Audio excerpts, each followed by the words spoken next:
श्रीरामपूर कोपरगाव येथील एका महिलेवर श्रीरामपुरात धाक दाखवून लैंगिक अत्याचार वेळोवेळी केल्याप्रकरणी येथील शहर पोलीस ठाण्यात 3 जणांविरुद्ध गुन्हा दाखल झाला आहे।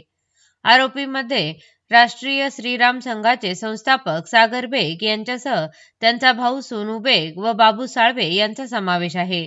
बुधवारी सकाळी शिर्डी पोलीस ठाण्यात पीडित महिलेने फिर्याद दाखल केली होती। त्यानंतर श्रीरामपूर शहर पोलीस ठाण्याकडे गुन्हा वर्ग करण्यात आला। पीडितेवर श्रीरामपूर शहरात अत्याचार करण्यात आले होते। पोलिसांनी घटनेला अत्यंत गांभीर्याने घेतले आहे। पीडिता ही मूळची कोपरगाव येथील आहे। ती श्रीरामपूर शहरात तिच्या आजीकडे आली होती। तेथे तिची बाबू साळवे या व्यक्तीशी ओळख झाली। साळवे हा शहरातील वॉर्ड खोली क्रमांक 3 मध्ये राहतो। साळवे याने पीडितेशी ओळख निर्माण करून तिच्यावर जानेवारी ते मार्च 2026 या कालावधीत वेळोवेळी लैंगिक अत्याचार केले। साळवे याने पीडितेला तब्बल 40 दिवस एका खोलीमध्ये डांबून ठेवले होते।